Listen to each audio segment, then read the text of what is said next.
Party మారక ముందే తనపై ఆరోపణలు చేయటం సరైంది కాదంటున్నారు రేగా కాంతారావు. తాము అమ్ముడుపోయామని ఆరోపిస్తున్న వాళ్లు విశ్వేశ్వరరెడ్డి, రేవంత్ రెడ్డి లాంటి వాళ్ళని ఎంతకు కొన్నారో చెప్పాలంటున్న రేగా కాంతారావుతో మా ప్రతినిధి అజయ్ ఫేస్ టు ఫేస్. మేము కాంగ్రెస్ పార్టీని వీడుతామని మొన్ననే ప్రకటన చేసినటువంటి ఎమ్మెల్యేలు మనతో ఉన్నారు. వాళ్ళు పార్టీ మారడానికి గల కారణాలు ఏందో వారి మాటల్లో తెలుసుకుందాం. సార్, మీరు కాంగ్రెస్ పార్టీని వీడుతామంటూ కూడా ఒక లేఖ రాయడం జరిగింది. దీనికి గల కారణాలు ఏంది?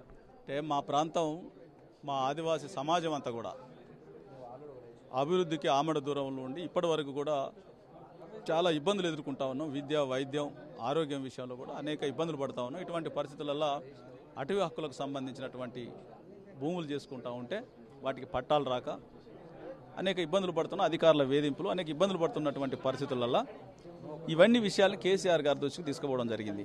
ముఖ్యమంత్రిగా మా ప్రాంత అభివృద్ధిని చేయాలి, మీరు ఒక ఉద్యమ నాయకుడిగా మీకు ఈ రాష్ట్రం మీద ఒక మంచి ఆలోచన ఉంది, మరి అనేక పథకాలు తీసుకొచ్చారు.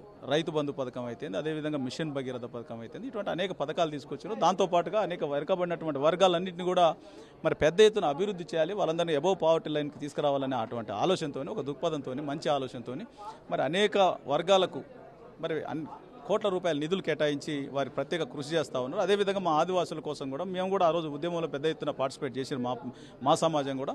కాబట్టి మా అభివృద్ధి కోసం మీరు ప్రత్యేకంగా ఒక ప్రణాళిక తయారు చేసి యుద్ధ ప్రాతిపదిక పైన మమ్మల్ని అభివృద్ధి చేస్తే తప్ప లేకపోతే కాదు అని చెప్పేసి మేము చెప్పడంతో కేసీఆర్ గారు అన్నింటిని చదివిన తర్వాత, మేము ఇచ్చినటువంటి రిప్రజెంటేషన్ అంతా కూడా, వినతి పత్రాలన్నీ కూడా చదివిన తర్వాత ఖచ్చితంగా మీరు వెనకబడినటువంటి మాట వాస్తవం కాబట్టి నేను ఖచ్చితంగా పని చేస్తా, మీకు న్యాయం చేస్తా అని చెప్పడంతో మేమేం చేసినామంటే కేసీఆర్ గారు మొండి ఏదైతే అంటాడో దాన్ని ఖచ్చితంగా చేస్తాడు, ఆయన నిరూపిస్తాడు ఆయన.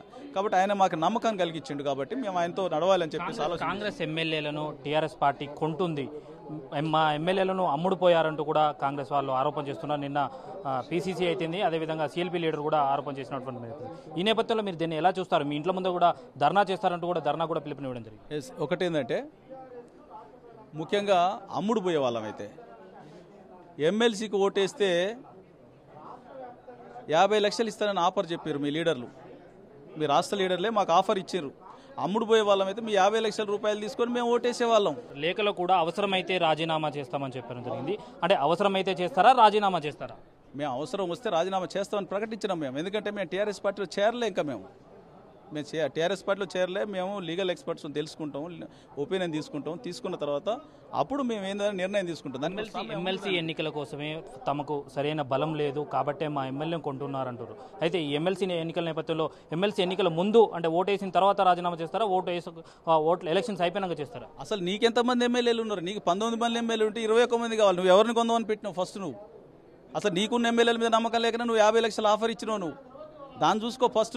దానికి బదులు మీరు అమ్ముడు పోతా ఉన్నారు అంటే అసలు నువ్వు ఎంతమంది ఎన్ని డబ్బులు పెట్టుకున్నావు? ఎలక్షన్ ముందు కొండ విశ్వేశ్వరరెడ్డి గారు ఎంపీ గారు మీ పార్టీలో జాయిన్ అయ్యారు, రేవంత్ రెడ్డి గారు జాయిన్ అయ్యారు, యాదవ్ రెడ్డి గారు జాయిన్ అయ్యారు, ఎంతో మంది జాయిన్ అయ్యారు. మరి వాళ్ళు ఎంత కొన్నారు? మీరు ఏదైతే అక్కడ ఉన్నటువంటి నా నియోజకవర్గంలో ఉన్నటువంటి యువత నాపై ఒత్తిడి చేయడం జరిగింది. మీరు టీఆర్ఎస్ పార్టీలో చేరితే మన ప్రాంతం అంతా కూడా అభివృద్ధి చెందుతుంది అంటూ కూడా వాళ్ళు ఒత్తిడి చేయడం జరిగింది. అవసరమంటే ఈ ఎమ్మెల్యే పదవికి రాజీనామా చేసి మరొకసారి బరిలో దిగి కూడా నేను నిలబడతాము, వాళ్ళంతా నాకు అండగా నిలబడతారన్నట్టు కూడా కాంతారావు కూడా చెప్తున్నటువంటి పరిస్థితి మనం చూడవచ్చు. కెమెరామెన్ రాజుతో అజయ్, 10 టీవీ, హైదరాబాద్.